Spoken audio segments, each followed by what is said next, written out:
but can I sustain for 4 hours?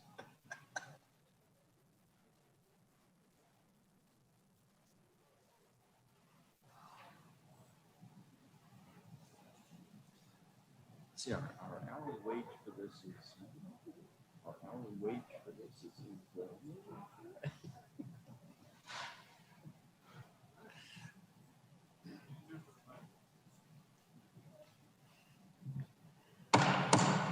Okay, call the meeting to order. I'll start with roll call. Commissioner Allen. Commissioner Norwood. Present. Commissioner Zell. Here. Commissioner Stallings. Here. Commissioner Funk. Here. Mayor Pankinen. Here. Okay, thank you. Next invocation tonight's going to be by Commissioner Norwood, and the flag salute will be done by Mayor, I'm sorry, I got tied up. We do have Bob Osborne here, who is filling in for Brad Mendenhall. So Oh, I didn't know that. Okay. I'm sorry, I didn't get you notified. All right, that's okay. All right, so Bob Osborne will be the invocation, and Commissioner Funk will lead us in the flag salute. Sir, if you'd come forward.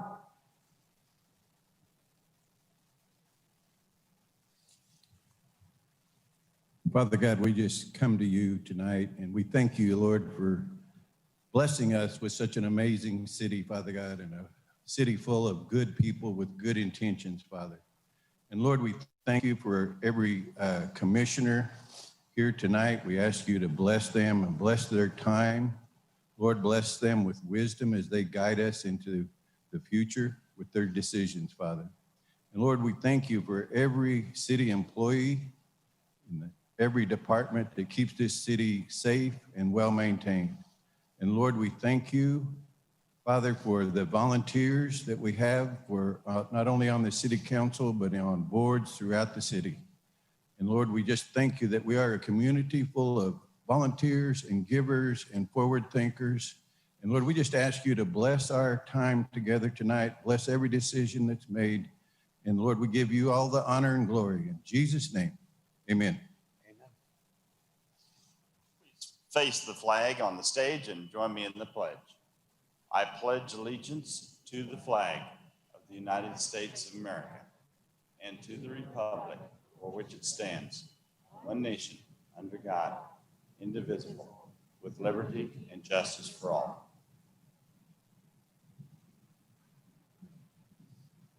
All right, thank you both. Item number 3, minutes. 3.1, consider approval of the minutes of the regular commission meeting of January 5th, 2021. Second. Motion to approve in a second. Any other discussion or corrections? Seeing none, I'll call for the vote. Commissioner Allen. Aye. Commissioner Norwood. Aye. Commissioner Zell. Commissioner Stallings. Aye. Commissioner Funk. Aye. Mayor Pankinen. Aye. Okay. Item number 4, awards, presentations, proclamations, organizational business. 4.1, present pet available for adoption at the city's animal welfare department. Welcome back. It's good to see you tonight.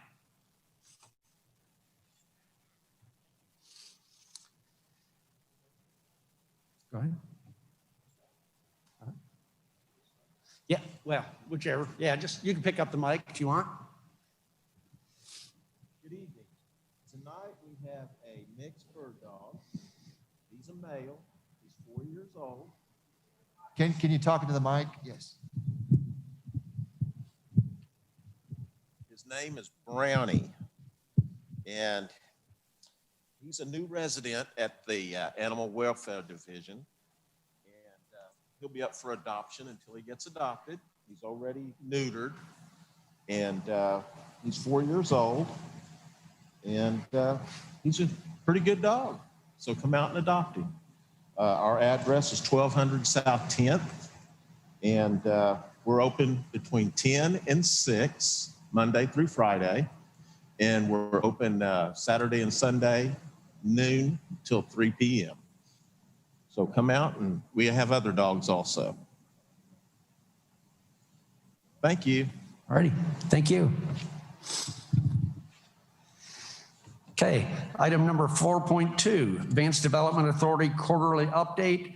Mike Cooper usually does that and was not able to stay this evening. He has to head for DC in the morning.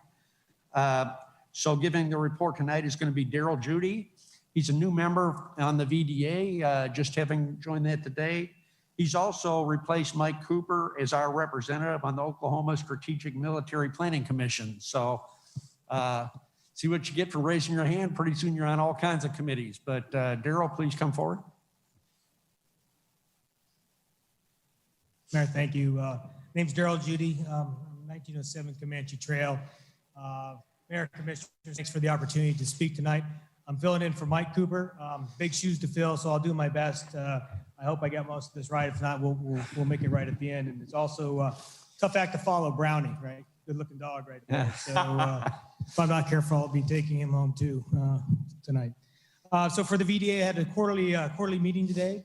And so things that we covered at the VDA today, one thing is we welcome 2 new members, myself and Ms. April Danahay, I believe is her name. So that's new to the VDA for this year. Approved the minutes from the July meeting at the VDA. It's one of the things we did. In specific for the VDA, MilCon update, Mike Cooper provided us the MilCon update for Vance Air Force Base and their work in gaining a undergraduate pilot training center, a consolidated ops center on the base. They've been working for this for some time. The good news is there's movement on this. It continues to move up the list at Air Education and Training Command, which is the major command over the base. It appears that that particular project has now moved up to number 4 on the list, so it's getting close, hopefully, to some funding. They are working on this hard, so there's optimism on that will get funded. That's a necessary project for the base because the base is several thousand square feet short of required office space for training. And for the new student pilot load, or the increase of the student pilot load, that's going to be vital. In addition to how they're changing some of their training procedures at base, utilizing more digital and virtual reality type of simulation in the training. So this new facility will be critical into housing not only the instructors and student pilots, but also the new training devices that they need to continue the mission out there. So we're very hopeful with that particular project.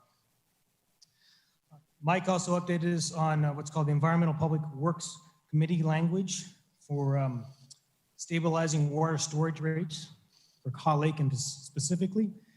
Believes that language is moving forward as well. That's critical because I believe that's going to save significant funds for the Kaw Lake projects. I think it was mentioned potential upwards of $6 million savings there. So that was good news that is moving forward as well.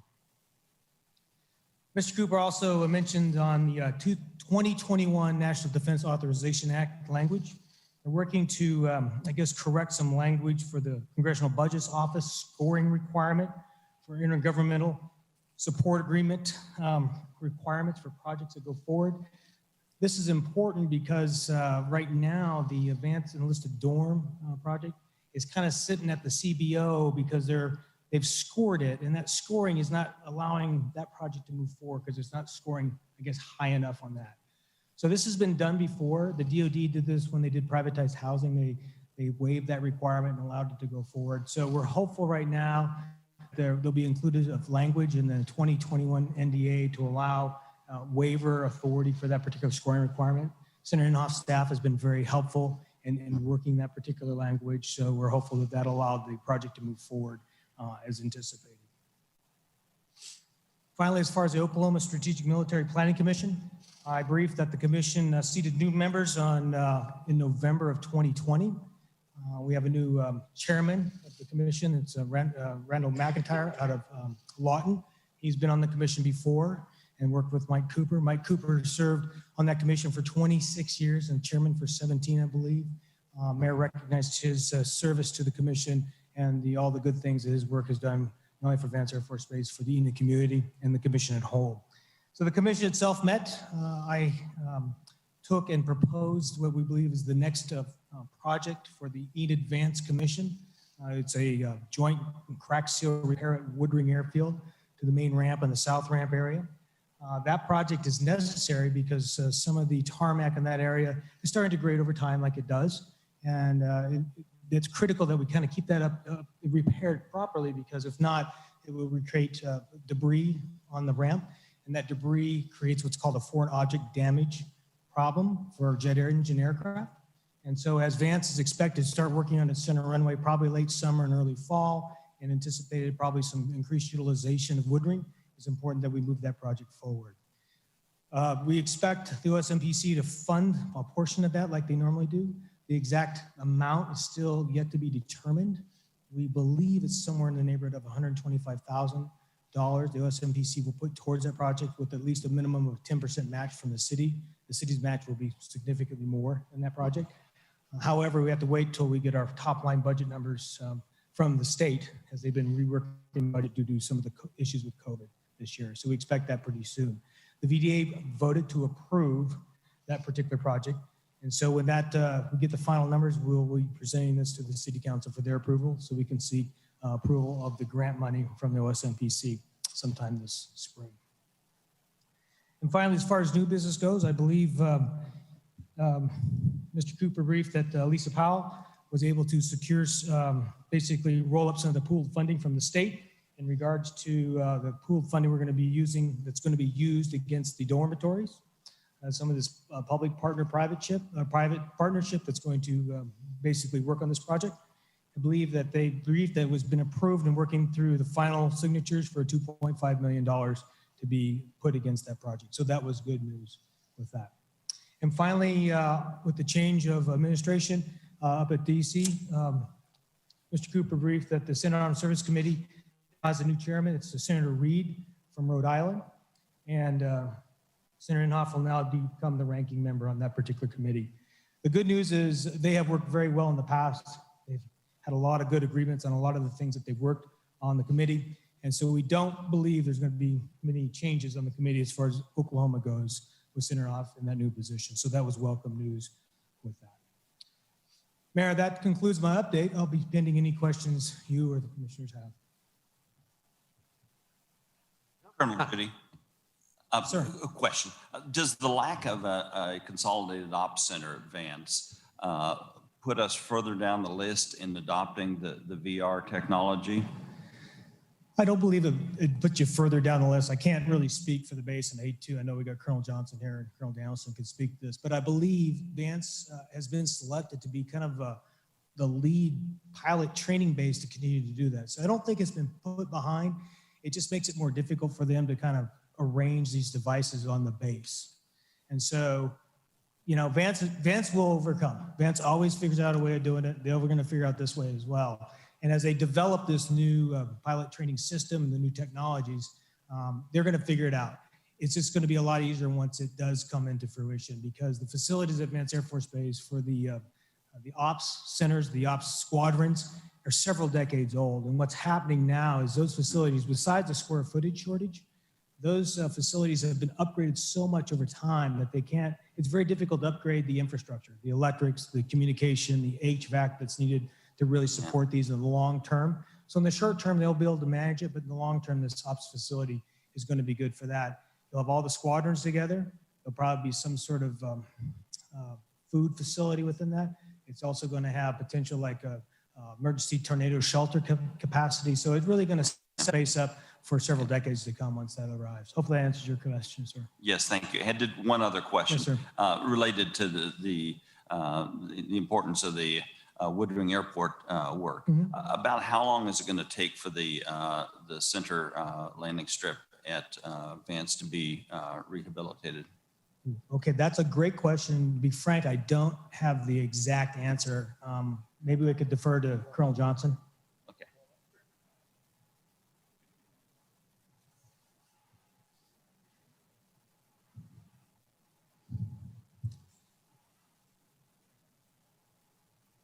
Great questions, appreciate it. So about 18 months is what we expect for the center runway project.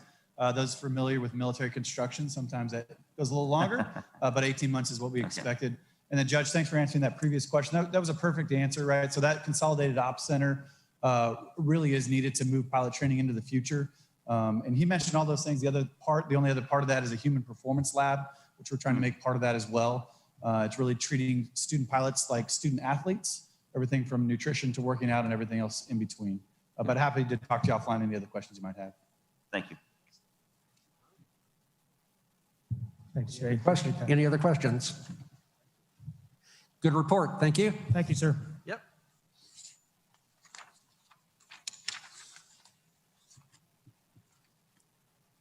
Item 4.3, appointment of Ward 6 Commissioner Jeff Funk to the 9/11 Board of Enid, Garfield and major counties, the Metropolitan Area Commission, Metropolitan Area Planning Commission, and the Public Arts Commission of Enid. These are all appointments. All the commissioners are appointed to different committees. These are the committees that were previously done by Commissioner Mason, and Commissioner Funk has agreed to take those on. What we usually do after the elections are done, I'll talk to each one of the commissioners and see if they'd like to switch the committees that are on. Maybe they have a focus and they want to move somewhere else, get some diversity. So we'll look at restacking each one of those and see that everybody's doing what they want to do. But anyway, so that's what we're doing now. Do we need a motion for that? So moved. Second? Motion and a second. Any discussion? Seeing none, I'll call for the vote. Commissioner Allen? Aye. Commissioner Norwood? Aye. Commissioner Zell? Aye. Commissioner Stallings? Aye. Commissioner Funk? Mayor Pinkinen? Aye. Okay. Item number 5, administration 5.1, update on the efforts of the Enid Street Outreach Services and the Enid Community Coalition for Unsheltered from James Neal and the ESOS Board. Mr. Neal. Good evening, Mayor, Commissioners, and Mr. Gilbert. Thank you for having us here this evening. My name is James Neal. I am the lay minister for Holy Cross Enid and the president of Enid Street Outreach Services. We appreciate you giving us the time this evening to introduce to you Enid Street Outreach Services, the broader coalition effort of Enid Community Coalition for the Unsheltered, and our goal is to work together with the city and with as many churches and nonprofits as possible to serve our community. When it became obvious last fall, due to very legitimate and understandable concerns from the business community and the city, that something needed to change in the downtown breezeway, I approached Mr. Gilbert to discuss any ways in which I and the ministries in which I serve could be of assistance.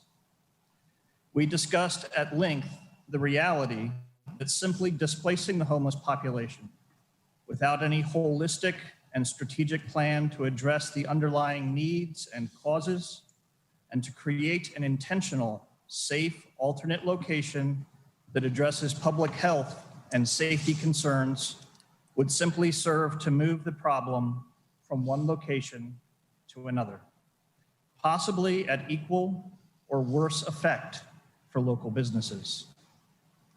That first conversation has given rise to, with continued consultation with Mr. Gilbert, 2 parallel and complementary advancements. First, we formed Enid Community Coalition for the Unsheltered. It is a coalition of more than 30 Enid churches, nonprofits, government entities, and social service agencies, all bound by the common desire to provide better outcomes for both our homeless neighbors and the local businesses and public services on which we all depend. Second, within the coalition and drawing from its member organizations, we formed Enid Street Outreach Services in November, a nonprofit formed to cooperate with coalition members and any other organization that desires to work with us to provide an intentional, safe space for the homeless to be, where they can receive some essential human needs with dignity that also respects and works alongside the legitimate concerns of business and residential neighbors, and to provide case management services so that we can connect the homeless with the many great services already available in our community. We believe and are working under the conviction that this approach serves not only our homeless neighbors, but the entire community by easing public health and safety concerns and mitigating negative impacts on our local businesses. While we are a new nonprofit, we are not doing this alone.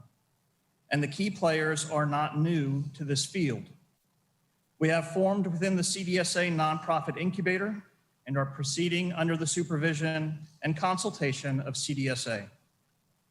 And I would like to have our board member, Janet Cordell, introduce our board members, all of whom are well experienced in serving the homeless in Enid. Janet?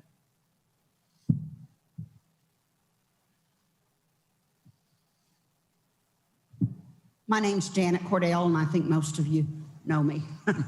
I am a retired nurse. I retired from my jobs that paid me so I could work harder at the jobs that didn't. But I've been a community activist probably for I don't know how many years. I am very involved with the Free Clinic on East Broadway and a lot of other entities. And I'm very happy to be on this board because I have worked with the homeless for a lot of years. Our board consists of, you've already met James Neal, the Reverend Andrew Long, who's the senior pastor at First Presbyterian Church, Val Ross, who is the executive director of Our Daily Bread, the Reverend Tom Stanley, who is the senior pastor at Central Christian Church, Justin Simmons, a counselor at Great Salt Plains Health Center, Rhonda Stevenson, who's retired from DHS and active at Faithways Church, and myself. Thank you.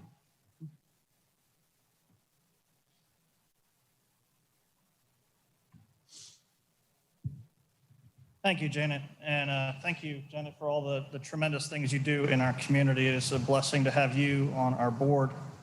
I'd like to have the Reverend Andrew Long, pastor at First Presbyterian, just speak to you a little bit more at length about our goals.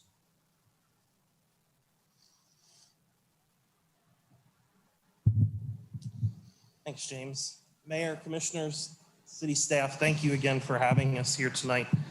I'm Andrew Long. I'm the pastor at the Presbyterian Church in downtown Enid. I've lived in Enid just about a decade now, having moved here right out of seminary. I purchased as soon as I moved here and then recently finished renovating a home in the Waverly Historic District. I also, within Enid, met and married the love of my life, and we've started our family here.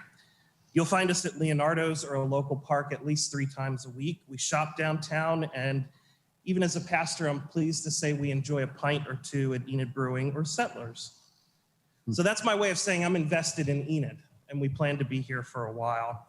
As pastor of the Presbyterian Church, and I'm sure you know where that is, I'm also well familiar with those in our community who find themselves unsheltered. Not only is our church a place where you can find spiritual refuge, almost every night some of our unsheltered neighbors use our porches and overhangs as actual refuge.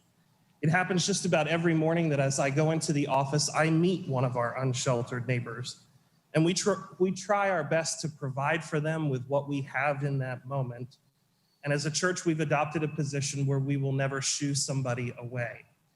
This means, though, that we often have to clean our property of things you might not normally encounter on a daily basis. Recently, it's been a lot of used medical supplies. We take it in stride, we consider it a part of our mission, and we do, again, what we can to help that person who sleeps on our porch. So when I was asked to join the board for Enid Street Outreach Services, I came with some understanding of the issues, but also with an eagerness. And then once we formulated our mission, I became even more eager. That mission is building compassionate relationships, removing barriers, ending homelessness. We believe that it is only through relationship building with our unsheltered neighbors that we can truly understand what it is that they need in order to overcome a situation of homelessness. And the truth is, the more relationships we build, the more we come to understand the barriers that they face. One of those barriers is something that I've given my life to, and that's religion. It's not positive for some people. My academic expertise dwells in the realm of spirituality and trauma, and a recent Pew Research Foundation study in 2018 estimates that nearly 65% of American adults have been traumatized by a church experience or a faith leader. Trauma, spiritual or otherwise, is a leading cause in America of addiction, violence, and chronic mental illness, all things that disproportionately afflict those who are unsheltered. We are an organization that is led by people of faith. and our faith inspires what we do. However, it will never be a requirement or a prerequisite for the holistic approach that James talked about as we seek to end homelessness in Enid. Does this mean that we think we've got the best way to do this? No. It also doesn't mean that we think everybody else is doing something wrong. We're not competing to serve our unsheltered neighbors. We're not exploiting them for any type of gain. We, as people who live and work in and love Enid, have seen an issue and we're bringing a wide range of expertise to bear on some sort of solution. So far, that solution has looked like handing out winter clothing, bicycles, sleeping bags, socks, undergarments, snack bags, bus passes, food vouchers, and toiletries to those who are living on the streets. If it can ease their experience just a little bit, it's worth it to us. Our bigger vision, as James mentioned, is to open a place in Enid where our unsheltered neighbors can have access to restrooms, shower facilities, washers, and dryers, and most importantly, case management by professionals in order that they might connect with all the services we have in Enid. We don't know yet where that place will be, but we know that it will be accessible to those who may not have transportation, and it will be aware of and respectful of the real concerns of our local business owners. We don't think those two things are mutually exclusive, serving the unsheltered and meeting the needs of local business. We want safety and wholeness for our unsheltered neighbors and for those who operate their businesses here. Until that larger part of our vision comes to life, we plan to continue what we're doing to ease the experience of those in our community who live on the streets. We do not pretend to speak for the unsheltered. Rather, we want to be a conduit to and through so many of the wonderful organizations already doing this work in our community. We wish only to add to the solutions.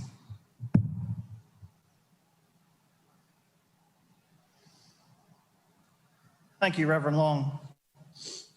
Paraphrasing Archbishop Desmond Tutu once said that if you see your neighbor drowning in the river, you have an obligation to pull your neighbor out of the water. But eventually you need to stop just pulling people out of the water. You need to go upstream and see why they keep falling in. One of the key aspects of our plan is that it doesn't simply move what was happening in the breezeway to a new location.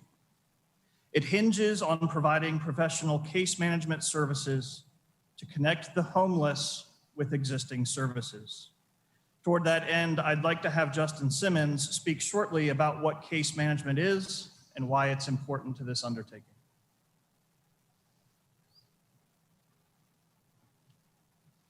Good evening. Thank you for giving us some time. I do want to make one quick correction, though. I get confused with Justin, who works at Great Salt Plains a lot. I'm Justin, who works at Making a Difference Incorporated. I'm a licensed clinical social worker, moved to Enid in 1994 to go to school at Phillips University and stayed. Then commuted to University of Oklahoma to get a master's in social work degree, and have been working in Enid since 1994. For 10 years, I was the director of youth and family services here in Enid, working the youth shelter, and worked a lot with adolescent teenage homelessness. Then I left there and started Making a Difference Incorporated and do outpatient counseling and youth center after school programming for teens. One of the key things to deal with homelessness is to find out what's causing it.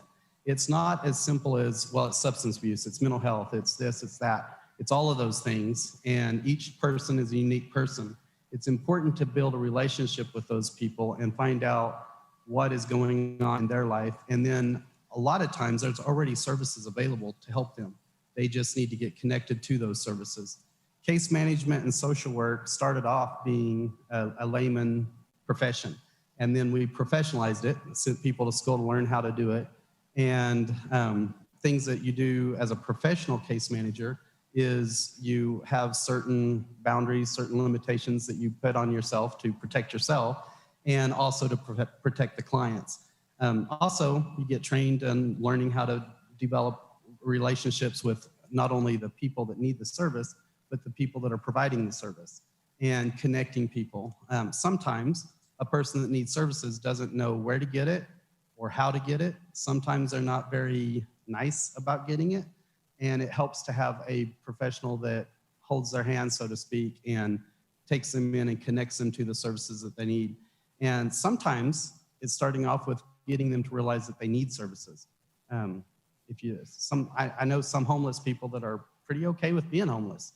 And so having a place for them to go, having a place for them to shower, having a place for them to get the basic needs met is very helpful.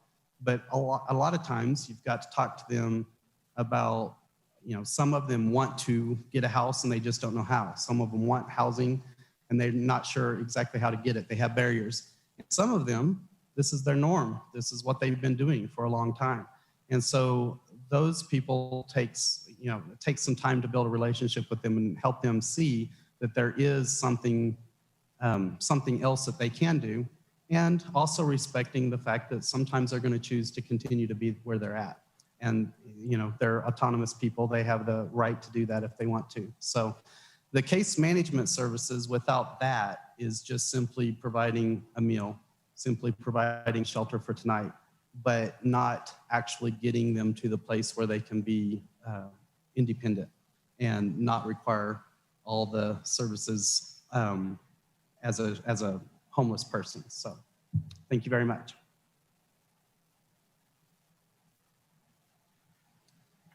Thank you, Justin. And finally, commissioners, I'd just like to read two brief statements from our board members who could not be here this evening, the Reverend Tom Stanley and Deacon Val Ross. Deacon Ross, who's the director at Our Daily Bread, submitted this. Our Daily Bread has been a fixture at Enid now for more than 20 years. Although owned by the Roman Catholic Church, Our Daily Bread is an ecumenical effort by a great number of people who are called to serve the hungry in Enid and surrounding areas. Thanks to the effort of so many great volunteers and benefactors, Our Daily Bread has become well known throughout Enid and the state of Oklahoma for how people can serve others. Despite our success in serving hot meals, we know that we cannot be all things to all people. We do what we can in other areas, but we have come to depend on the efforts of other agencies in Enid to fill the gaps of the needs that come up. We have in Enid a great number of these services, such as Catholic Charities, Hope Outreach, CDSA, Enid Community Clinic, and a host of many churches and groups with one purpose in mind: to serve others. We are proud to be a part of Enid Community Coalition for the Unsheltered and Enid Street Outreach Services. I have found this group of selfless, talented, and intelligent Enid citizens to be a wonderful outreach for our homeless population. As a group of service-minded people, we've been able to pool our resources and others of this community that choose to help into a solidified effort to help the homeless and others in need. This holistic and synergetic effort is what every community needs to address its homeless population. We at Enid Street Outreach Services are called to help these people. We are called to obey what Christ intended, to love our neighbor as ourselves, to serve others. Sincerely, Deacon Val Ross, Director, Our Daily Bread, Oklahoma Archdiocese, St. Francis Xavier, and St. Gregory the Great Catholic Church, Enid. And from the Reverend Tom Stanley, there are so many needs in our community. There are so many problems.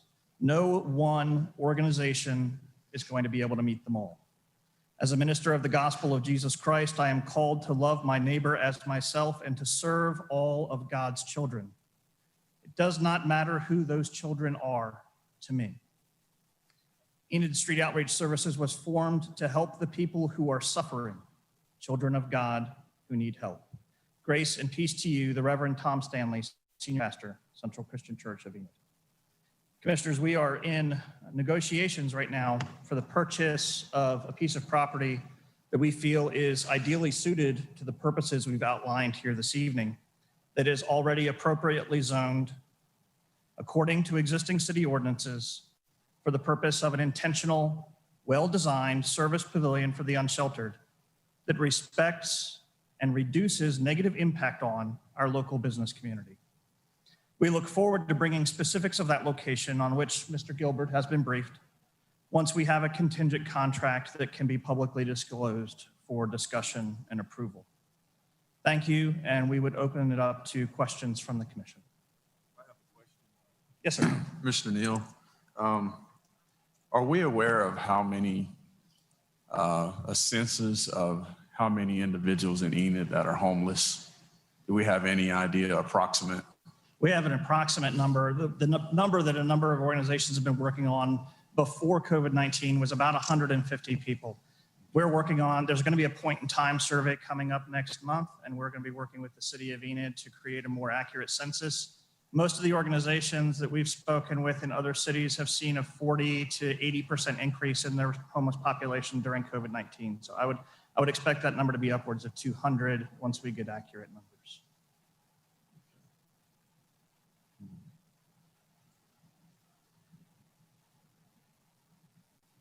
I guess that's it. I don't see any other questions. Thank you. Thank you all for your time. Thank you for all your hard work. Yeah. All of you, really appreciate it. Yep. Thank you all for working with us. Okay, item 5.2 is an update on 580 Coffee House building permit and appeal. And we have several people that wanted to talk to that once we get done here with the info.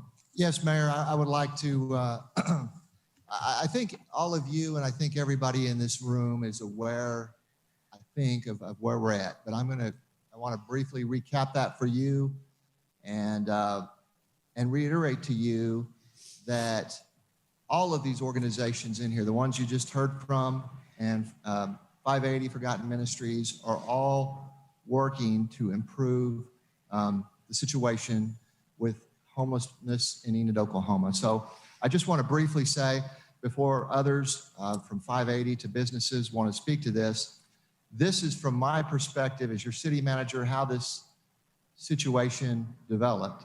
You're all aware that there is a homelessness problem in Enid, Oklahoma. It is rather significant and pronounced in the downtown area. I don't think anybody here, I'll be surprised if anybody here says anything otherwise. And so that's why there's this significant effort. As you know, back in about the September, October timeframe, it really came to a focused head, I guess, on the breezeway issues.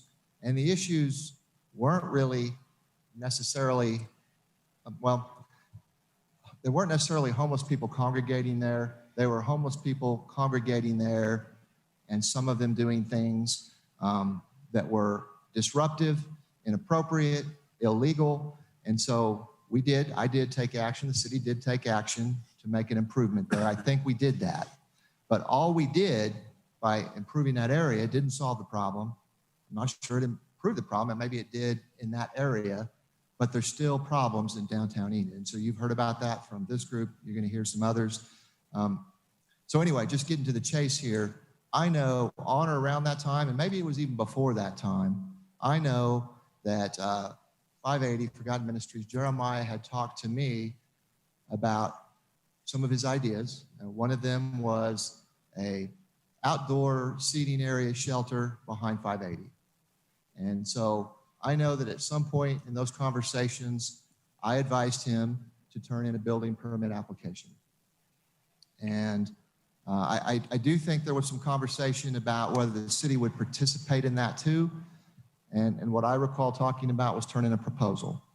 And so what has developed over time is after Christmas, around 12/28, 580 did turn in a building permit application. I think everybody knows that. It's attached to the agenda, and everybody hopefully has had a chance to look at it.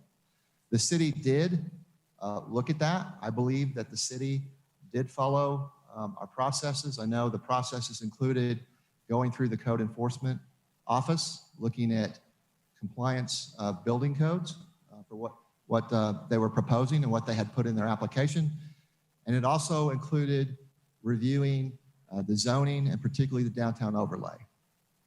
In fact, specifically before that permit was issued on January 7th, we ensured there was a legal review to make sure that we were not violating in specific, the prohibited use of a shelter in downtown Enid. Now, I want to be clear. The city never said this is the solution or the best solution or the only solution.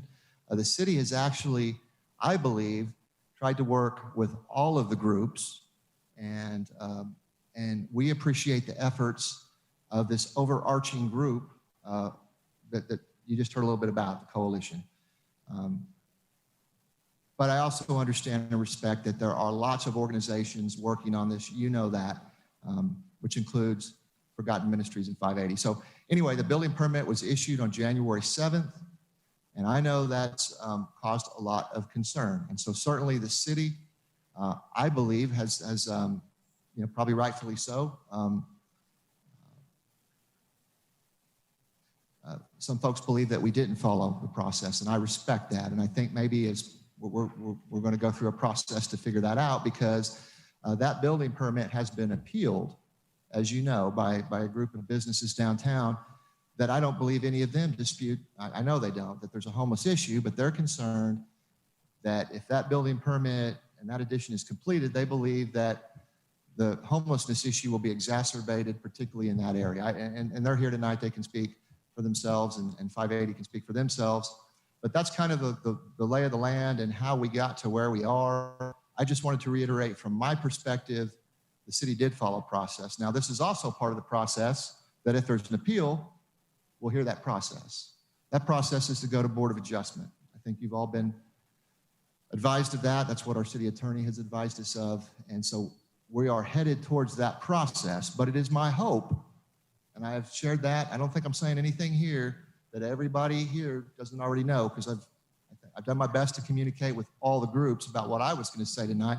But it is my hope that maybe we can all work together and sit down, or representatives from all the interests and stakeholders, and visit with 580 and see. I don't know if there's a possible compromise. I don't know, but that would be my hope. If not, we're on a schedule probably to head towards a Board of Adjustment meeting. It looks like that may happen or will happen in March. That depends on a certified 300-foot list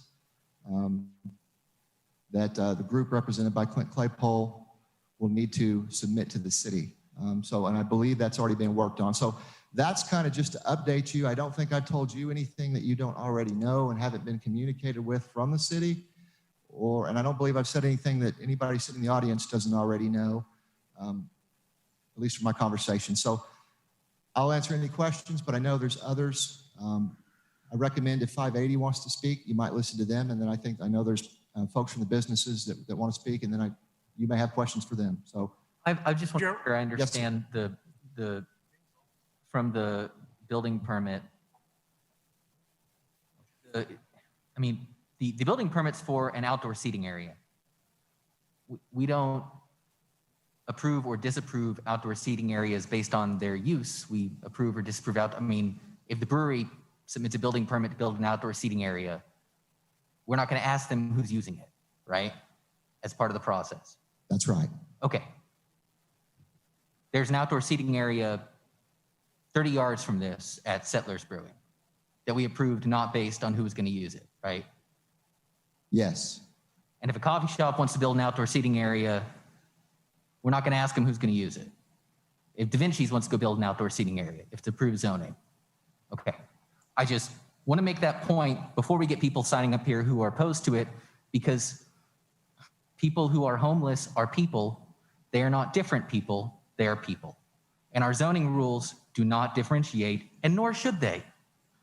And I don't want to hear a bunch of, I don't want to go down the road. We've had a couple of these meetings before where we are talking about folks who are homeless or who are transient, who are coming through town, who need help, as if they're not people. We took out resources at the breezeway, but I can go hang out at the breezeway anytime I want to. And I have the same rights to use our downtown area as anybody else. And when we're looking at an appeal, which is not on the agenda tonight, we have no decision-making on the appeal, the building permit. But I just want to be really clear, nowhere in the city code do we carve out people who don't have a home or people who maybe haven't been here for as long as having any less rights than anyone else. And it would be wrong to do so. So let's just be real clear as we go down this road. They got just the same rights as everybody else.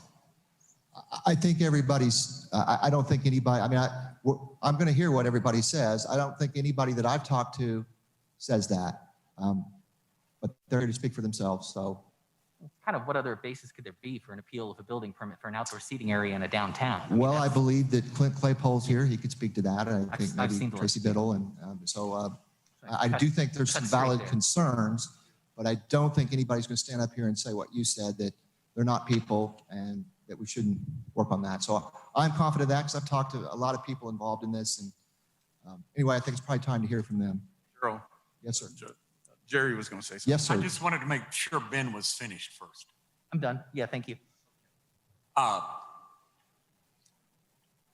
just wanted to make it clear that for the first time in a while, this wasn't the commission's idea to issue this permit. It came to the city and you did what you were supposed to do. You did your background and then you okayed it. This is the beginning of the process if there's problems. And I am here to hear what everybody says. And I want to reiterate that I respect both organizations that are out helping the city of Enid address this situation that's never going to go away. We need to address it. And I admire the fact that we are doing that. So. All right. Yes, sir. Mr. Mayor, I just want to make certain that we understand that I'm the one that put this on there. I think it's my ward. I was contacted by both sides. Many people call me on this issue, and I told them they would have an opportunity to come talk, Ben, and they can express, we live in a democracy, and you might not agree with everybody, but they have the right to come down here and talk. And I think you need to give them the ability to do that without interrupting them and hear what they have to say. Okay. All right, I guess I'll just take them in order. The first person that signed up was James Hess. You got to come forward, sir.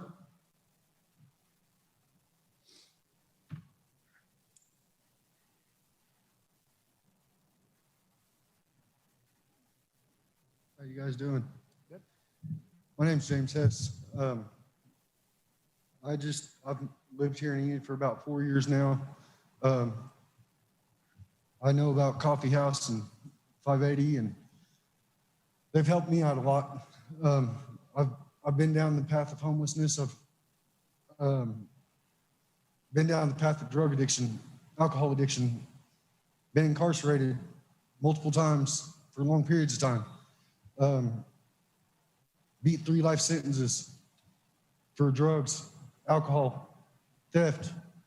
I'm not a good person, or wasn't a good person. I'm a good person now, but I didn't have the values that I have today. But anyways, I'm 35 years old. I have 4 kids, three of which live with me, 2 of which are not biologically mine, but they're mine. As far as homelessness goes, I'm starting a drug and alcohol domestic abuse ministry. It's called World Freeing Ministries. Jeremiah's doing an excellent job at addressing the homelessness here in Enid and doing the best he can. So I give him props for that. With this ministry that I am starting, it does have to concern with alcohol and domestic abuse, but it also has to do with homelessness. So that's why I'm here tonight. I think that just like this guy said, they're not just different people. They're just people. You know, we've all made mistakes, and sometimes our paychecks don't come soon enough, you know, and our landlords ain't patient enough to wait, you know, so we get put in a predicament. I've had to live in a hotel for months and spent $3,500 living in a motel, plus working for the motel at the same time. Homelessness is not something that we wake up and say, hey, we want to be homeless today. The efforts Jeremiah has taken with Coffee 580 to clear up homelessness is amazing. I went down there and I talked to a couple of the guys down there at 580 Coffee House. Two of the guys that I talked to was Vietnam. One was a Vietnam vet, and one was a World War I or II vet. They came back and they was all kinds of screwed up in the head because of what they've seen and whatever, and they went down the path of alcohol addiction, you know. I'm wanting to help with this problem of homelessness, but it's going to be faith-based, and I'm wanting to run it as like a boys' ranch. Given just like and Jeremiah, he's doing awesome with the coffee house, because the coffee house is an opportunity for the homeless to warm up, and it gives job opportunities as well, you know. So may not be very many job opportunities, but it gives some, and it gives them a place to go. But with this ministry that I'm wanting to start, I'm wanting to put little shacks, you know, just little tin shacks along like the walking parkway. You know, they got that little walking library on the walkway right behind the Indian Oaks apartments. On that walkway there, they got that little walking library. Why not put a couple little walking tents? I seen it on Facebook that they did little steel buildings with 2 or 3 mattresses inside, and maybe a space heater or 2, or an AC unit that has a heating option on it, or, you know, just and just do that throughout town. Not put 2 or 3 of them in this section of town in this same neighborhood.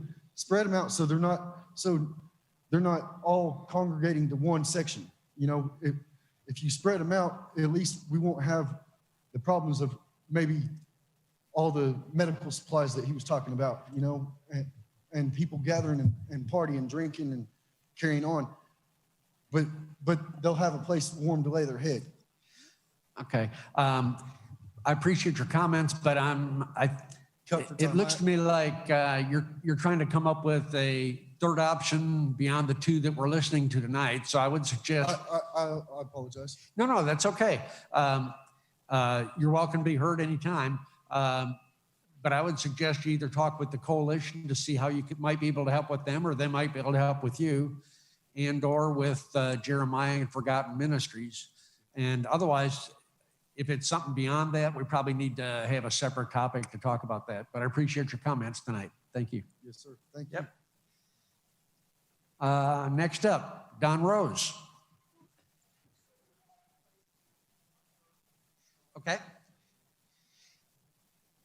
I believe he's passed the torch to Tracy Biddle.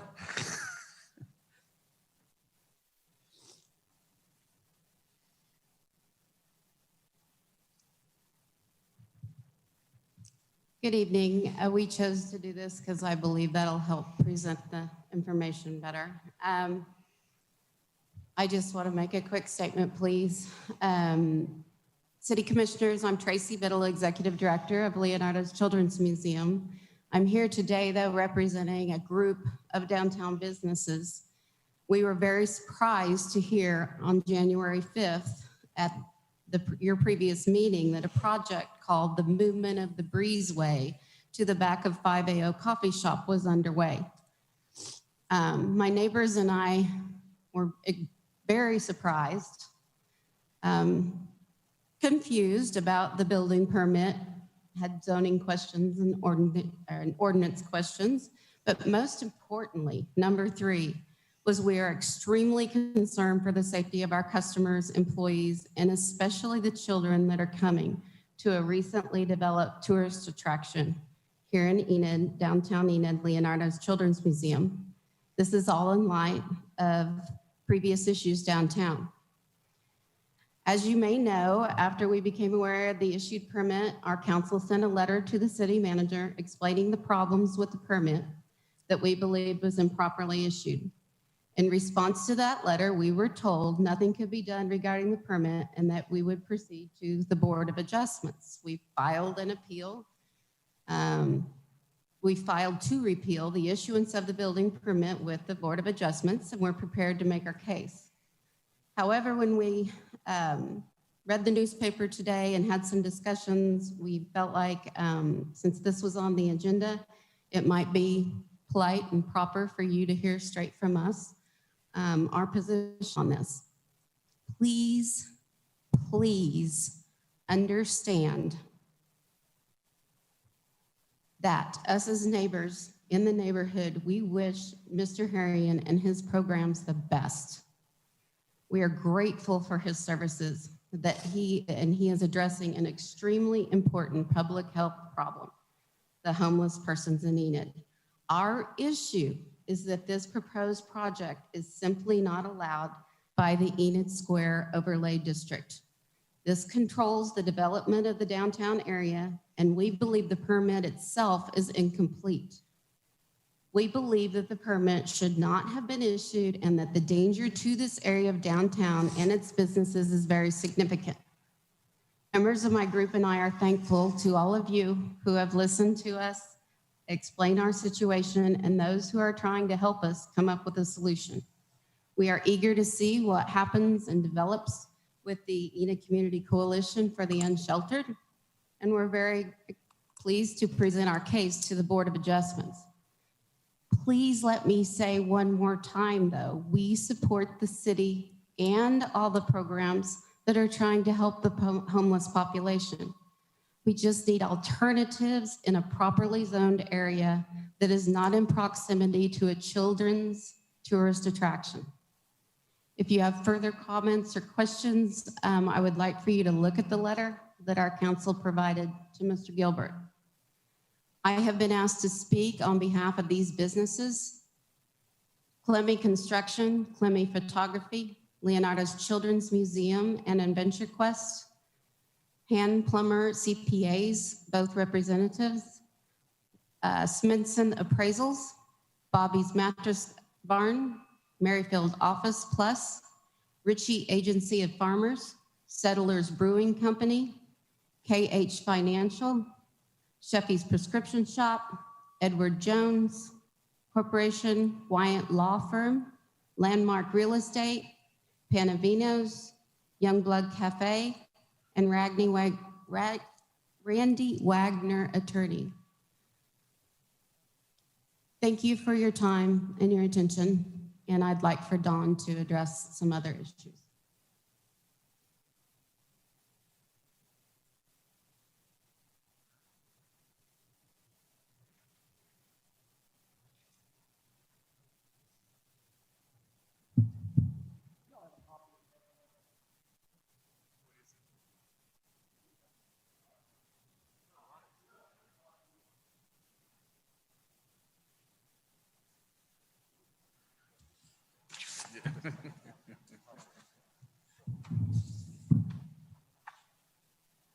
Hello, I'm Don Rose. I'm on the Facilities Committee and have served on Leonardo's board several times over the last 20 years.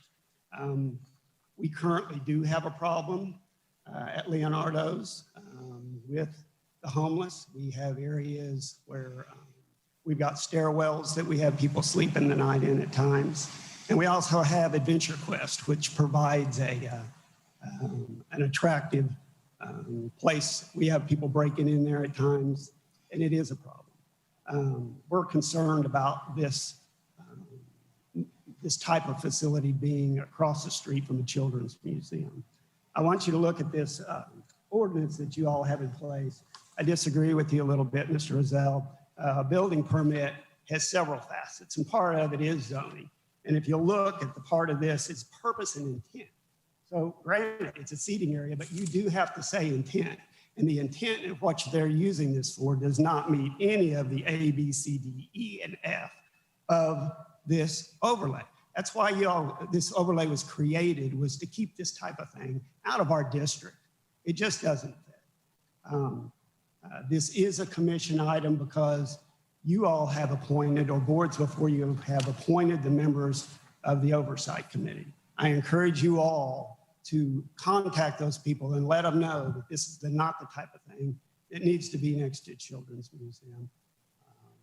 I appreciate you. Thank you.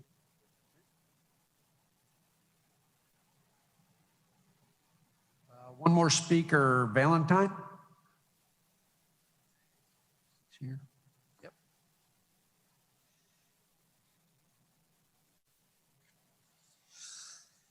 I'm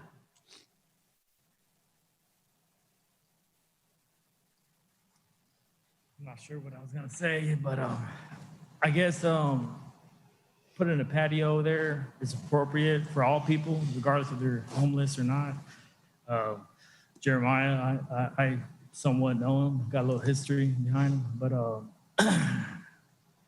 I guess that if the city of Enid has any plan to lure a certain type of group to a different area, that area, I believe, should be compensated due to because money moves everything around. So people with money, obviously people with money here, it's saying they don't want it there because of their business. Respectfully, I understand. But if you take it somewhere else, it affects them.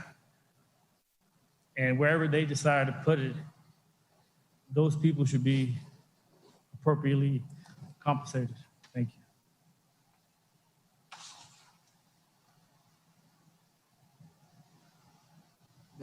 That's all the people that signed up tonight, Did anybody else want to speak?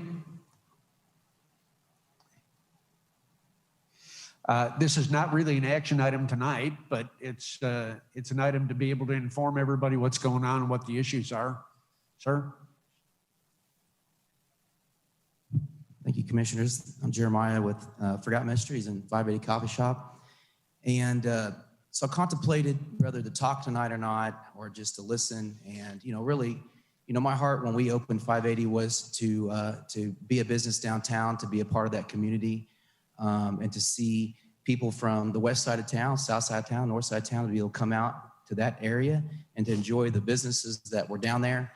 And I feel like, we've been around for 12 years now, and it seems like almost like this week, as I was thinking through all this, it feels like we're constantly almost coming to trial a little bit. And I say that because, over the years, as we've tried to develop different ministries or different things to help different groups of people, there's always some type of opposition. And as I struggled with that, are we causing problems? Are we causing issues? I felt like, it's not really Forgotten Ministries that's under trial. It's really Jesus that's under trial. And what I mean by that is, everything that we've done over the years has been the things that the Lord has spurred us to do, and that's to love our neighbor as we love ourselves. And so whether that be with men that are transitioning out of prison, whether that be women that are coming off the streets or transitioning out of prison, whether that be with the Marshallese community or the homeless community, our goal has always been to strive to love those people and to help them through several and many difficult situations that they're going through. And so that leads me to talk about what is going on with the project down at 580. This was a project that did not birth or start from a desire to replace the breezeway. This was a project that actually was started about 3 years ago. Commissioner Norwood could talk about that. I talked to him many times about what it would look for us to put in some type of outdoor seating for our customer basis. 580, when we first started it 8 years ago, was tended to be a coffee shop, a high-end coffee shop with a little bit of a twist, that we wanted to be able to provide an opportunity for people that, regardless if they were from lower, middle, or upper class demographics that they would be able to find a home or a place that they could call like a third place away from home. And over the last 8 years, we have been able to see that be extremely successful. We have seen lawyers, doctors, teachers, youth groups, pastors, Bible studies, and I could go on with many other groups that have come into 580, and the homeless population, where they're able to all sit down under one roof and to enjoy a nice meal and a nice hot cup of coffee, and price has never been a hindrance. And so as we've grown over the years, what we have experienced is success. We have seen a lot of people coming in to a point where we weren't able to now allow enough seating for everyone. So the talk with Commissioner Norwood was, well, what would it look like for us to build some type of seating for our customer basis that comes down to 580? And so through many decisions and trying to figure out what looked best, because we strive always, no matter what we're doing, we want to do it with excellence, because we want it to be something that people are attracted to, and something that really represents the city of Enid well. And so we had started with the planning process well before any of the breezeway issues were going on. And so when the statement was talked about relocating the breezeway, the idea behind that was to relocate the things that the breezeway did well. I mean, the breezeway was actually a wonderful place for a lot of businesses. It was a place for families to come and hang out. It was a place where bands were able to play. It was a place where, you know, even me and my kids would be able to go down there and take pictures. And so, you know, the breezeway itself wasn't a bad thing, but unfortunately, due to some things that went on, it did bring in some unfortunate events that that forced the city of Enid's hand to take out the seating to hopefully not let that happen anymore. And so as we were kind of talking through this process, as we were already in the middle of going forward with the process of getting the permit pulled, you know, we went through the legal process. We've been very clear from the very beginning. We have never called it a shelter, nor do we want a shelter behind 580. We have a very large facility where we can house over 100 people out in the Southern Heights neighborhood that we have been running for 5 years. That's called the Mercy House. That is a shelter for the homeless people. We don't want the shelter being down behind 580. So we are, as we went through the legal process to get the permit, we were very clear on the permit that this was outdoor seating for our customer basis that come into 580. We will have business hours on the back side of the building, just as we do on the front side of the building. The comment was made about the bathroom being open 24 hours a day. That was taken as an act of kindness by 580 due to an issue that the downtown area does have, which are people, and it's not just the homeless group, it's people that are passing through, whether it's people playing Pokemon Go, or whether it's people coming out of the bars. They tend to sometimes use the restroom down there. And so when I talked to Gerald about the possibility of our keeping our restroom that was for our customers open 24 hours, 7 days a week, that was at the expense of 580 that was going to take care of it. We were going to monitor it, and we were going to clean it, because we wanted to try to help the downtown businesses with people that were doing that on their property. Due to the concerns now, we are more than welcome to close that restroom down at 6 o'clock in our current business hours, but that does not fix the problem at hand that people will still probably be using the restroom in the downtown area. As we proceeded forward with getting the permit the correct way and the legal way, we have started construction. We have spent several thousands of dollars in this project and have contractors on hold waiting to continue this project. We have material coming, and then we get the call that this is going to be shut down. And so my question is that there are several businesses downtown that have outdoor seating, whether it be at restaurants, whether it be at bars, whether it be at breweries. They have went through possibly the same process that we went through. They are allowed to offer outdoor seating for their customer basis. And so what is the difference between 580, again, asking for outdoor seating for our customers versus anyone else in the downtown area? And there's only one answer to that. It's called discrimination. They are discriminating against a certain clientele that we have come into 580, and that is completely unacceptable. Commissioner Azil nailed it on the head. That is what's going on, and we cannot allow this to happen. These are people just like any of the lawyers and doctors and teachers that come into our facility.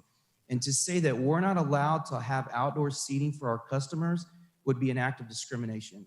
So I hope as the commissioners and the Board of Adjustments think through this carefully, that we do not hinder the development of this project like we haven't in any other business here in town that wants the same amenities for their customers. So I appreciate your time and thank you.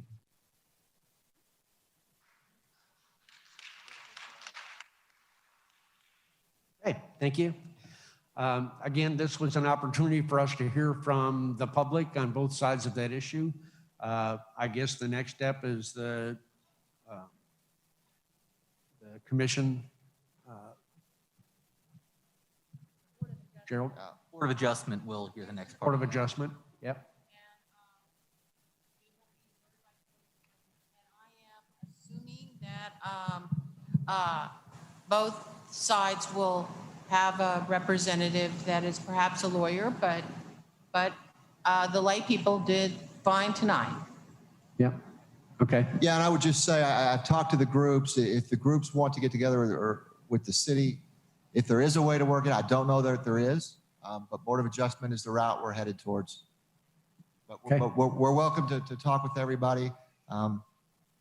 Anyway. Am I to understand the first time that the Board of Adjustment can meet is in March? Well, the regular schedule for Board of Adjustment is on February 9th and March 9th. The city has a standing deadline for various reasons to submit agenda items 2 weeks in advance. The appeal to complete the appeal, there's a requirement for a 300-foot list. I believe the 300-foot list has been ordered from the abstract company, but I know that it takes a certain amount of time.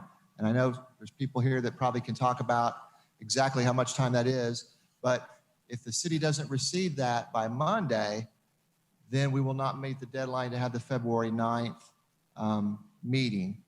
So currently, the next meeting is March the 9th with a 2-week deadline, I think around January 25th. So, or February 25th, I think. Okay. Okay. All right. Item number 6, consent. Mayor, I'd like to say something on this. Because I do, not only that I work closely with the organizations that have concern for the homeless, ESOS, Enid Street Outreach Services, and Forgotten Ministries, and CDSA, and different ones that work with these organizations. My hope and prayer for the community is that we don't have a deaf ear to this, that we're willing to work together, you know, collaboratively. We work together and not against one another. Because when we work against one another, my analogy on this is like a divorce. You know, you have children who are left alone without or one of the other parents, and they have to decide who they want to love or pressured not to love or whatever. And these aren't just children, these are adults. So they're up in age. And I want to see us work together, organizations work together so that we could help eliminate some of the problems that we're facing. Because if we don't do it, the problem's going to get worse. And I hope that we can come up with some solutions. And I believe the way that we can find solutions is by communicating. Dr. Martin Luther King, a quote that he said, we don't work together because we don't communicate. We don't know one another. Why do we not do this? Because we fear one another. Well, we would stop fearing one another if we would communicate to get to know one another. So in saying that, I believe that through prayer and faith, we can accomplish this. And it shows that we do care. That's the reason why we're here tonight. discussing this, but we must work together in order to make this happen. It's a problem that's not going away. It's a problem that we need to work on. And I've been reading the housing, urban league development from the city of Enid. I've been reading the housing plan for development through HUD. And one statement in there, the finding was through this study back in 2015, that we really didn't have any young adults in Enid that were homeless. Well, maybe that was that way back in 2015, but I want you to know today we do. There are a lot of young people who are homeless. And like the young man said, James back there, he said, people don't just wake up one day saying, I want to be homeless. This can happen to any one of us at any time. All you have to do is lose your job.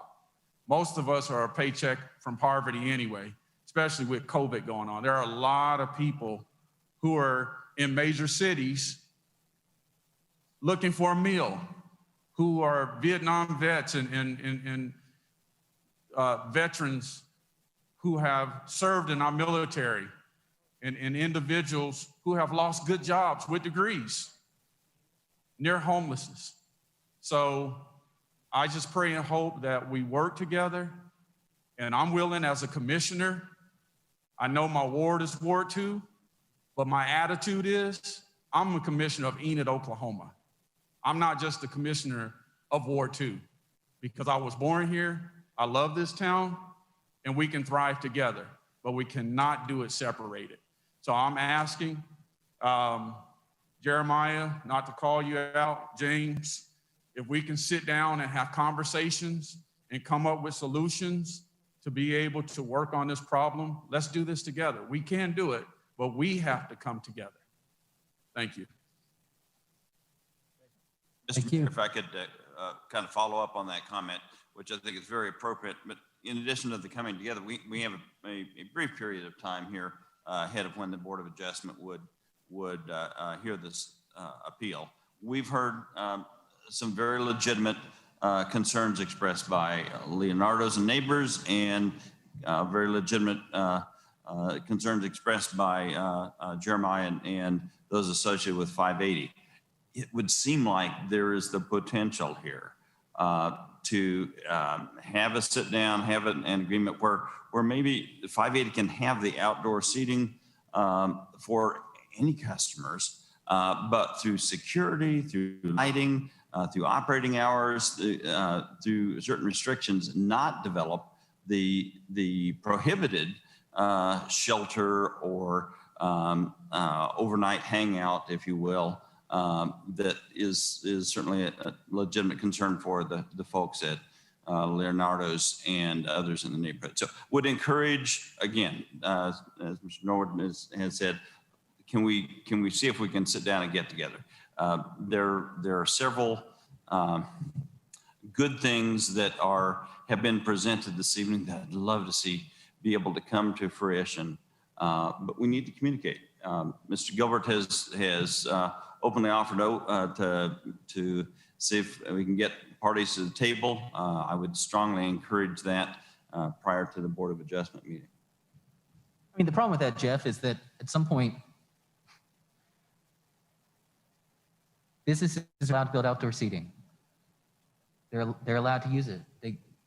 580's put in a building permit to build outdoor seating for their customers, and making them go through extra steps because the neighbors don't like it without some more legitimate basis, I don't think it's fair. I mean, maybe it's the Board of Adjustments, it's in their lap to make a decision, but if a brewery can go build outdoor seating 30 yards away, they didn't have to go through any of those steps, they didn't have to jump through any of those hoops. Doesn't seem fair to make these folks do it. I don't want to err on the side of giving weight to grievances that don't seem to, that I don't, Dawn, I just disagree with you. I don't see the basis there. And I just don't want to make everybody jump through extra hoops just because the neighbor doesn't like it. I mean, we have stuff come before us all the time at city council where somebody wants to do something with their property that's within the rules. Sometimes neighbors don't always like it, but if it's in the rules, you kind of get to do it. And I want to be careful not to, especially when it does feel like it is accusing people of poverty of somehow being dangerous, that just is wrong. I don't want to make them jump through extra hoops for that reason. But again, it's Board of Adjustment's lap at this point. My question to Carol is, who has authority to put something on the Board of Adjustment's agenda? I understand we've got a process generally that we've got a 2-week window, but for instance, you know, as a sitting city council person, I could put something on whatever city council agenda I want. Who has that right for Board of Adjustment? Do Board of Adjustment members have the right to do that? I've never thought about that, but what's clear from our code is that a aggrieved person can appeal an administrative action taken that relates to zoning. Right. I mean, Board of Adjustment clearly is the appropriate venue for it. If what we have is a timing question, if this 2-week timing issue is a city procedural rule, but a Board of Adjustment member could put something on the agenda anyway, then why don't they?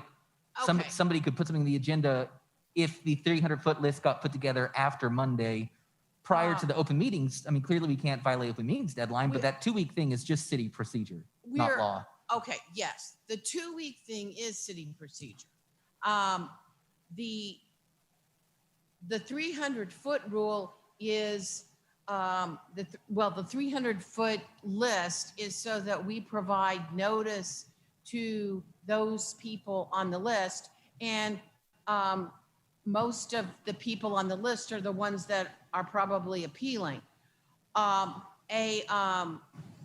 There's nothing that says, and it's explicit in the code, that the Board of Adjustment is to hear timely appeals.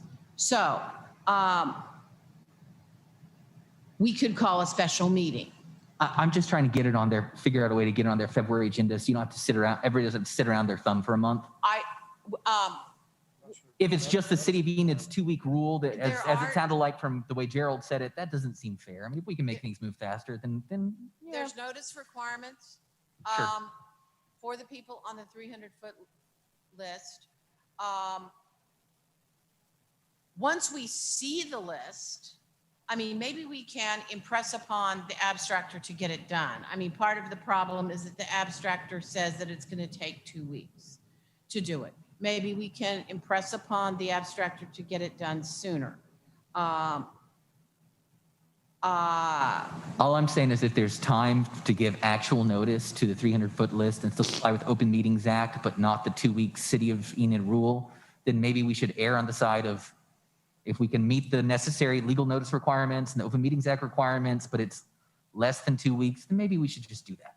That's all I'm saying. It's up to you guys. I don't have that authority, but it does seem like a reasonable accommodation to not kill a month. I will look and see exactly what is required in state law. I would Thank you, not Carol. want to do something that's and then have it be an appeal issue. Yeah. And I don't want to screw it all up. I'm just Okay. trying to look for saving time.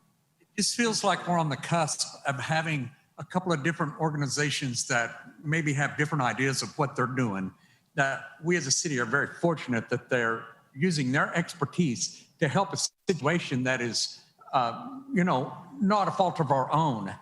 And if it occurs to me that just down the street, there's a couple of restaurants that have outdoor seating, and if they were wanting to do this, this wouldn't even be a question. It is a question because of the organization of where it's at. And it's because of the shape of their building and where they're at that they're able to do this. And I have no doubt that they would monitor it, which was our worst situation in the breezeway. We had no way of monitoring it. And a business is not going to risk their business by allowing those kind of things that were going on at the breezeway to go on behind their own private business. So they're in a rock and a hard place. We aren't in a rock and a hard place. We get to decide, but it has to go through certain, committees, as it were. And so if I'm with Ben, and probably some others up here, that if we can get this arranged, maybe we can all come to terms on everything. Maybe we can't. We have, I mean, in my letter, I said that I would be happy to assist in getting the groups together. We've already heard that they are, Jeremiah has indicated that because of the uproar, he is, he wanted the bathroom for the good of the community to be 24 hours, but that he's willing to close the seating and the bathroom at 6 o'clock. Well, that's probably their winter hours. I would imagine they're open later. I'm not familiar. I've been there late in the evening. I've been there at 9 o'clock. I know that.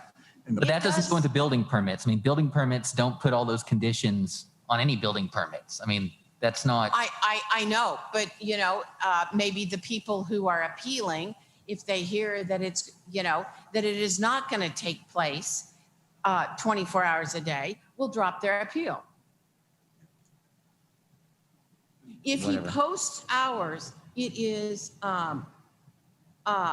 the police also. If the hours are posted, the police can very humanely ask people to move on after the posted hours. That is in our code. I have talked to the police chief. That is a possibility. He's not going to, he would honor the ordinance and the posted hours, and he would give people time to move on, but they would not be staying overnight. I mean, and it probably wouldn't be the chief, but he's my person that I talk to about things. Ryan out there every day. Okay. All right. Well, I think it was good discussion. I think, I don't know about everybody else. I understand a lot more about this than I did before. So I appreciate the discussion and all the input for tonight.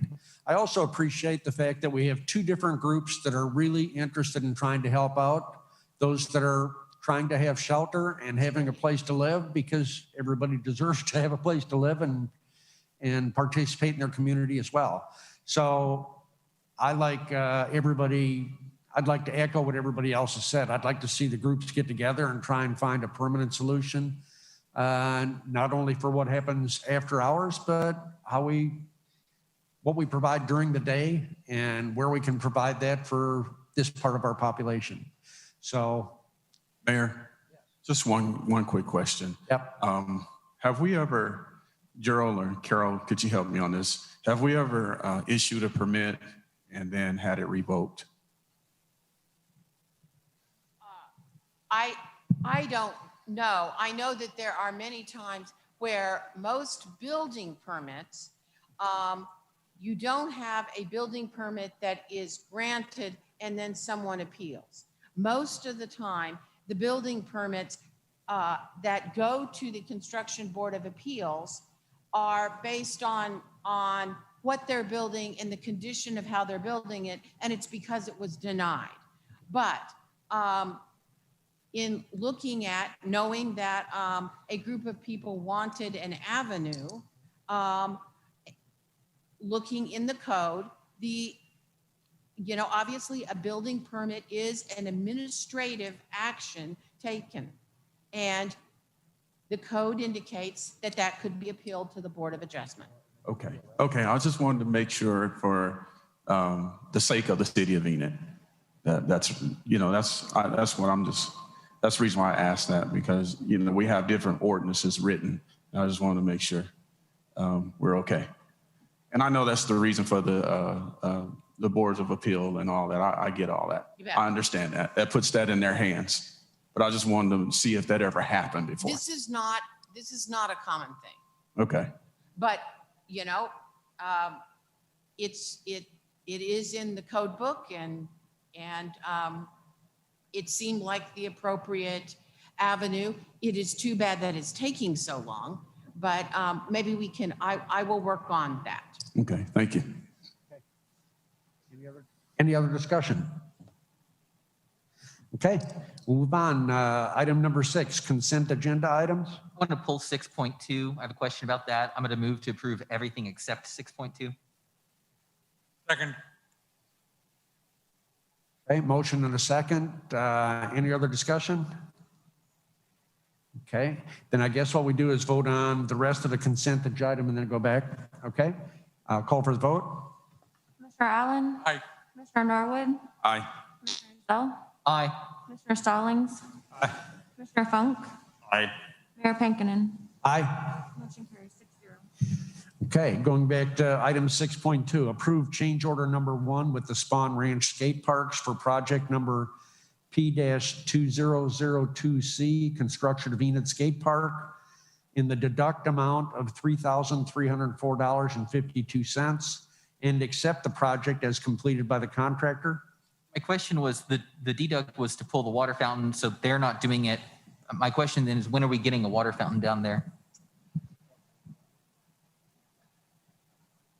I don't have the exact answer for you, but the city of Enid is responsible for getting the water fountain. What caused that water fountain to be pulled was an issue with the sewer line, the return sewer line. There is road work going on through there, and the city's current plan is to connect a water line to support the water fountain and a sewer line for the discharge as part of the engineering project on Randolph as the stormwater issue is fixed and as the road and probably before the road improvement is made. So I don't know the exact timing of that, but I do know that that is on the city list to complete. So, I mean, are we like 6 months, a year? That road project's going to be a long time. The road project Till it's done. should be completed before the end of this calendar year. So I would think that before the end of the calendar year, there should be a water fountain there, and the other things that the city's responsible for. Some of the other things were an ADA parking space as we fix that area there, connecting a sidewalk. That was just made better sense for the city to do after that road work was completed, or as part of that road work being completed. And we're going to do a water fountain along the lines of what's at the trailhead, and yes, it'll be nice. Okay. Yeah, the city will be able to choose, and I know the park board will assist us. I know we'll be talking to park board about that as well. So I know that we'll make a good decision, because I know with Commissioner Allen and Tricia Mitchell and such and Corey Buller, we'll bring that to them, and we can bring it to you guys too for an update if you'd like to know before we do it. If you would just let us know when you have some idea about when that's going to happen. I just don't want it to get, sit out there indefinitely. Yes. Thank you. I'll move to approve 6.2. Second. Okay, motion and a second. Any other discussion? Seeing none, I'll call for the vote. Commissioner Allen? Aye. Commissioner Norwood? Aye. Commissioner Zell? Aye. Commissioner Stallings? Aye. Commissioner Funk? Aye. Mayor Pankinen? Aye. Motion carries 6-0. All right, moving to item number 7, recess to convene as the Enid Municipal Authority. Item number 8, all members of the all trustees of the Enid Municipal Authority regular meeting are in attendance except Commissioner Waddell.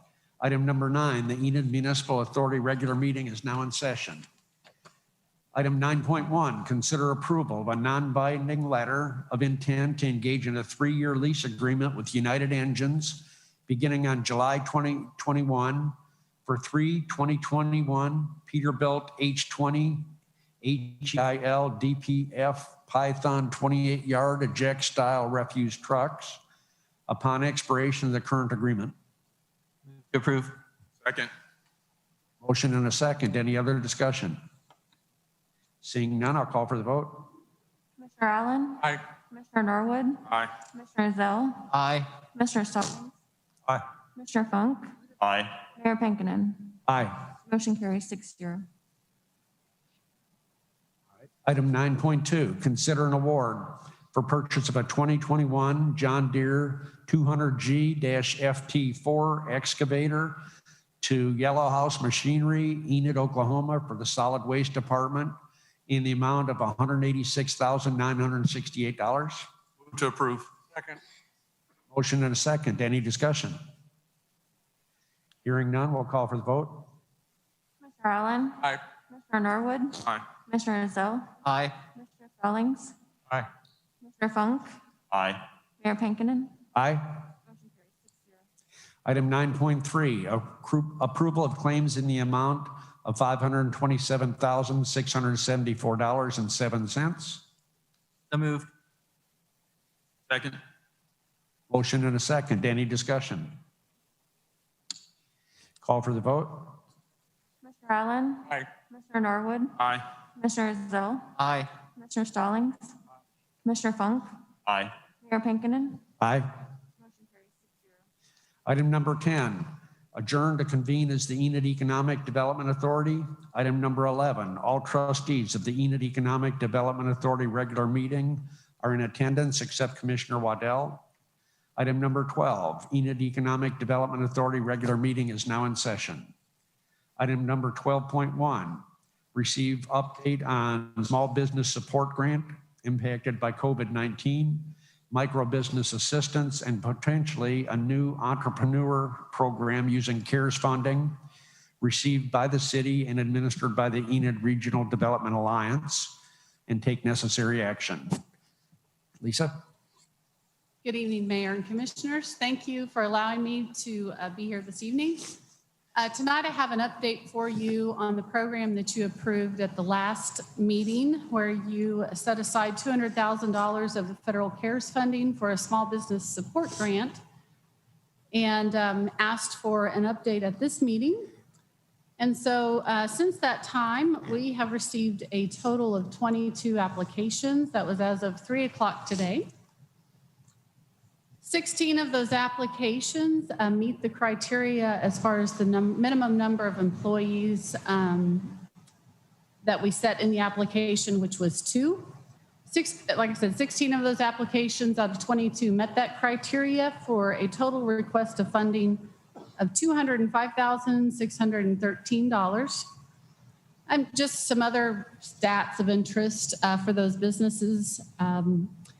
They saw an average drop in sales of 37% between 2019 and 2020.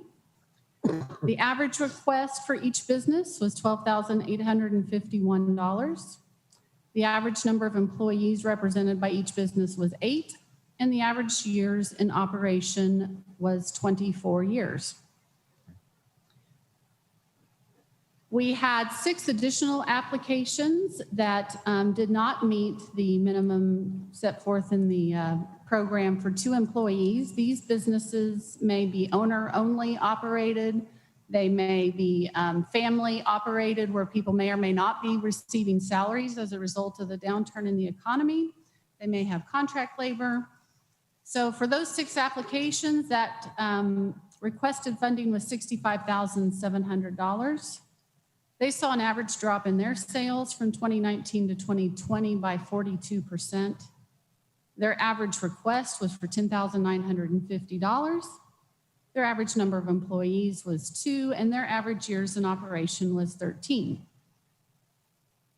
So in total, for 22 applications, the total amount requested so far is $271,313. And we have an application deadline that is January 29th, so that's 1 week from tomorrow. We expect to continue to receive applications, and we have a number that we know are working on those applications, trying to get their financial information together to get those submitted. Gerald and I have discussed, whether there's a desire of the commission to increase funding to support these additional applications.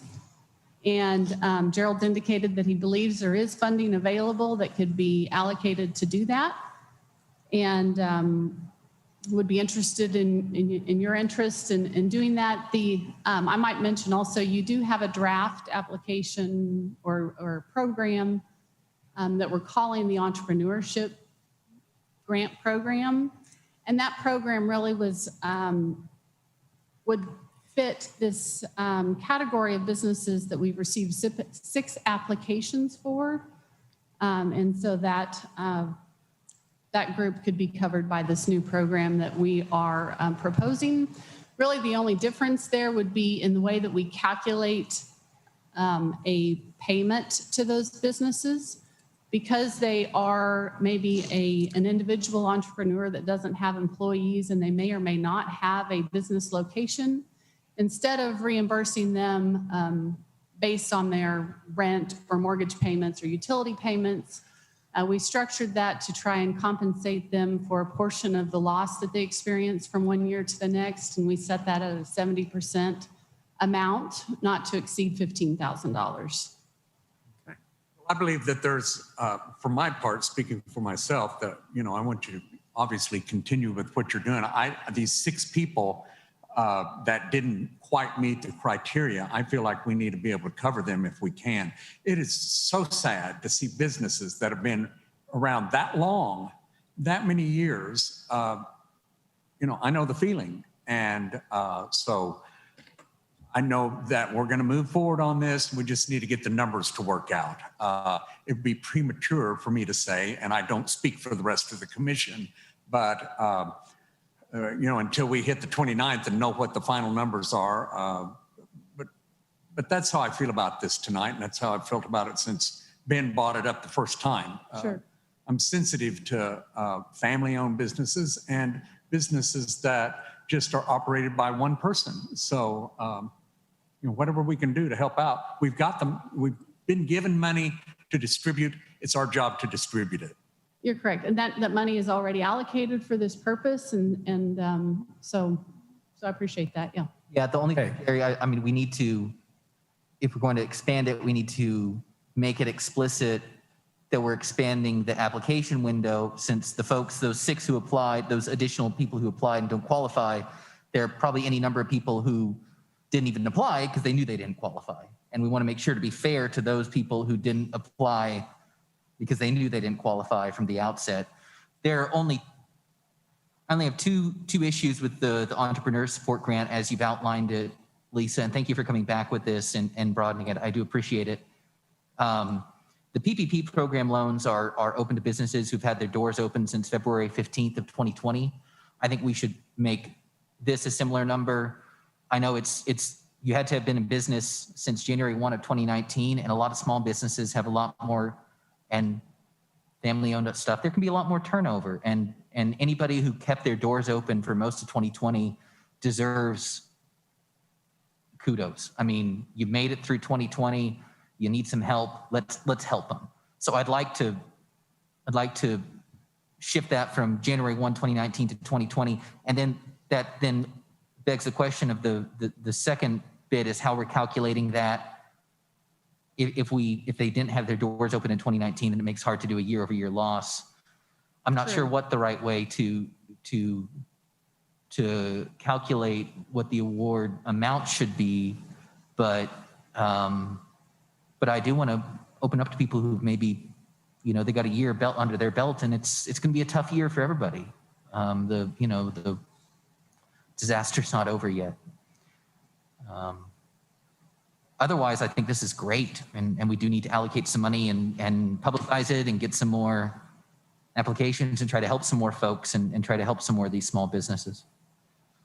That's all I had to add. Gerald, what's the money situation? Well, the city has been blessed by receiving a significant amount of CARES money. Roughly, I'm just going off the top of my head, about 3.8 million, and that's not exactly right.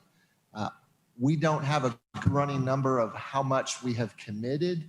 We have been able to, the CARES program for the city, first of all, just so everybody understands, is a program for COVID-19 relief for all kinds of different things with a lot of flexibility in it.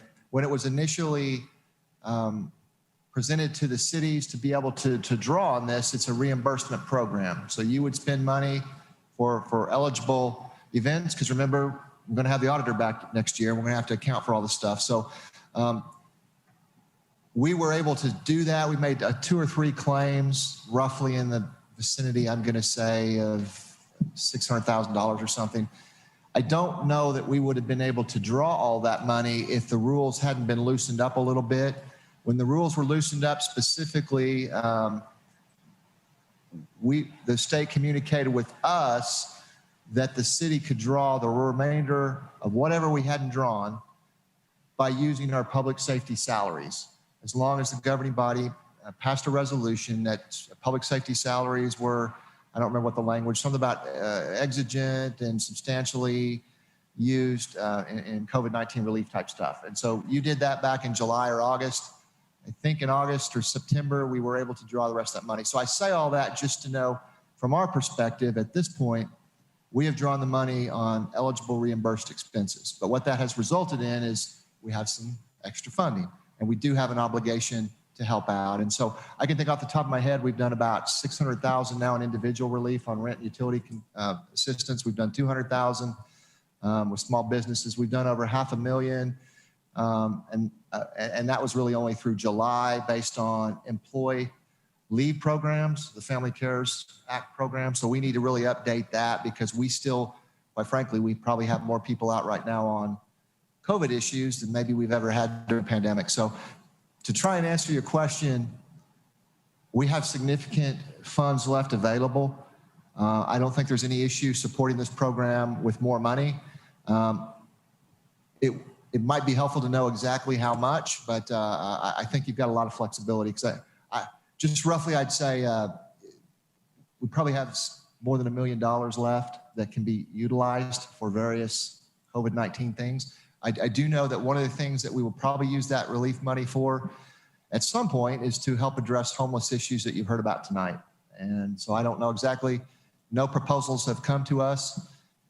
Anyway, I'm gonna stop talking because I don't know if I answered your question right, but there's significant money still that could be applied to this program and others.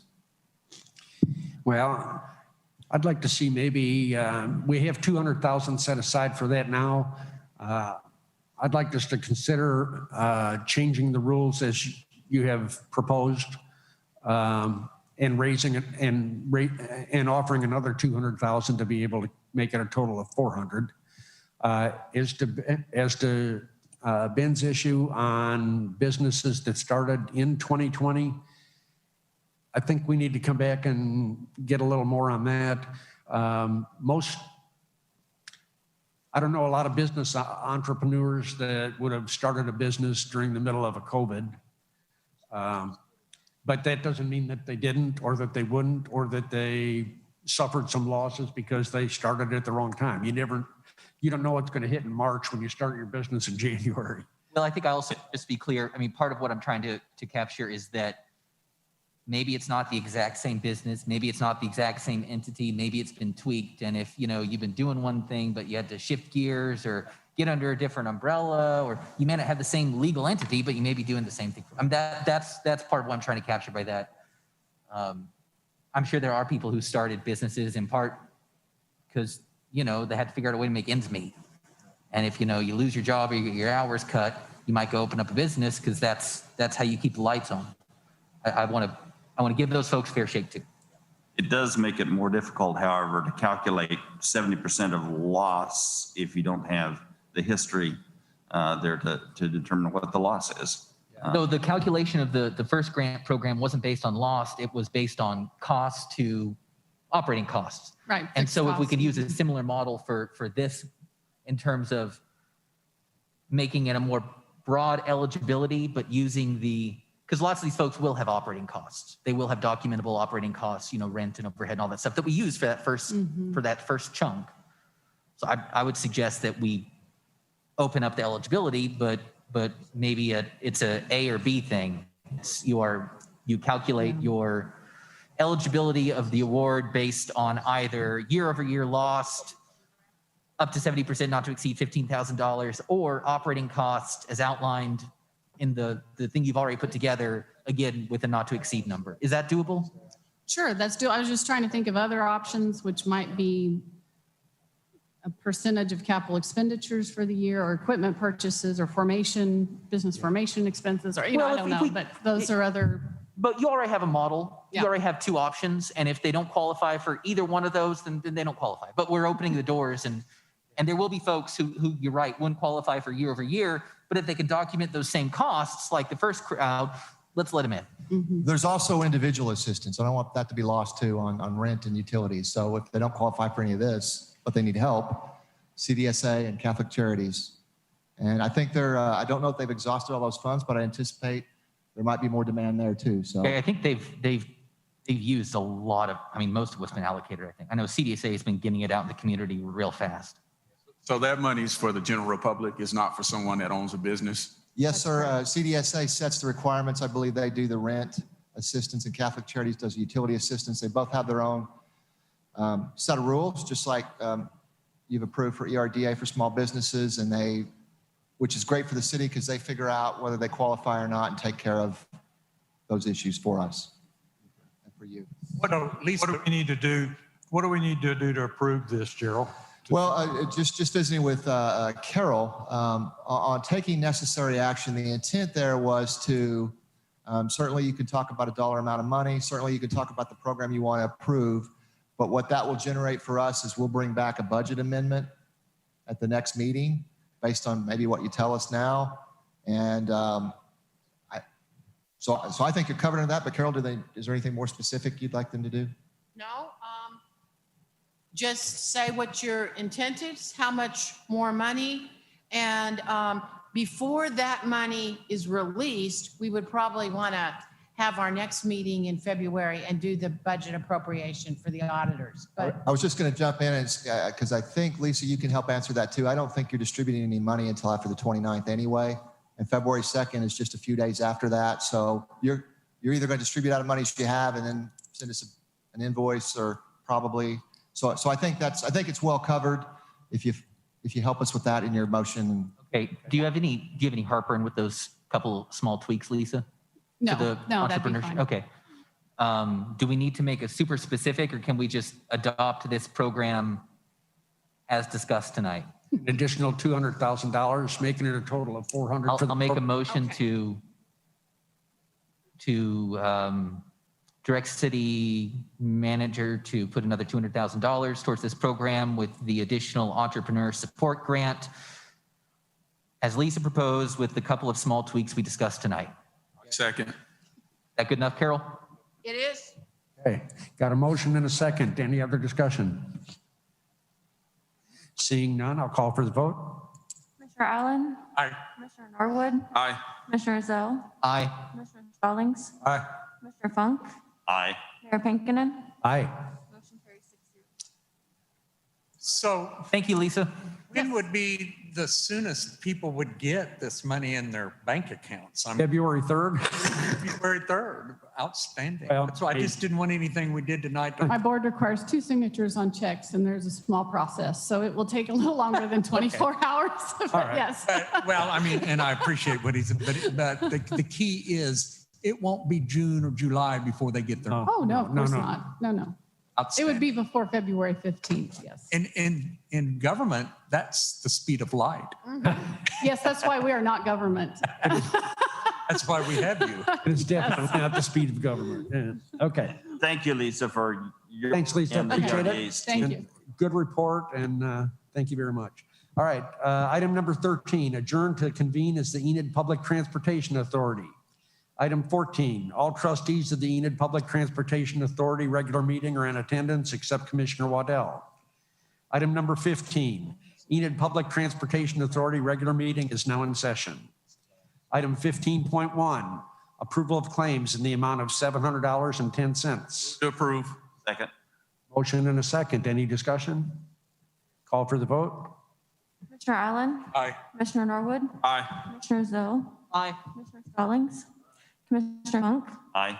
Mayor Pinkinen? Aye.